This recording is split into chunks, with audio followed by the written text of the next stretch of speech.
Derivatives data show that the rebound of $39,000 in Bitcoin is just a flash in the pan. Bitcoin bulls are probably quite disappointed with how the start of 2022 has shaped up, especially since the cryptocurrency plunged over 20% in the first 25 days of the year. Even more shocking is the fact that the supposed $32,930 bottom on January 21st was the lowest level BTC price had seen in 6 months, while equity markets as measured by the SP 500 reached an all-time high on January 4. The sell-off in risk markets accelerated after the U.S. Federal Reserve announced its plan to raise interest rates in the coming months, a measure intended to hold back the escalating inflation. For example, Invesco China Technology ETF traded below $58 on January 22, which was a 20% drop from its peak on November 12. Regulatory uncertainties continue to weigh on the sector, as United States Congressman Patrick McHenry called the inconsistent treatment and jurisdictional uncertainty on crypto as a problem. McHenry essentially suggested that Congress should take crypto regulation away from executive agencies and courts. Bitcoin bulls have little to celebrate after the 12% partial recovery to $38,100 on January 26. First,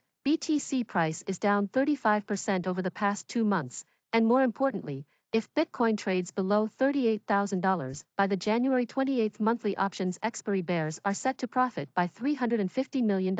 At first sight, the $1.52 billion call options overshadow the $760 million in put options, but the 1.96 call-to-put ratio is deceptive because the recent price drop will likely wipe out most of the bullish bet. For example, if Bitcoin's price remains below $38,000 at 8 a.m. Universal Time Coordinated on January 28, only $72 million worth of those call options will be available at the expiry. There is no value in the right to buy Bitcoin at $38,000 if BTC is trading below that price. Here are the 3 most likely scenarios for the $2.3 billion options expiry on January 14. The imbalance favoring each side represents the theoretical profit. In practice, depending on the expiry price, the quantity of call and put contracts becoming active varies. This crude estimate considers call options being used in bullish bets and put options exclusively in neutral to bearish trades. However, this oversimplification disregards more complex investment strategies. For instance, a trader could have sold a call option, effectively gaining a negative exposure to Bitcoin above a specific price. But unfortunately, there's no easy way to estimate this effect. It might seem relatively easy to move Bitcoin price up by 3% and bring the expiry price above $39,000 on Friday's expiry. However,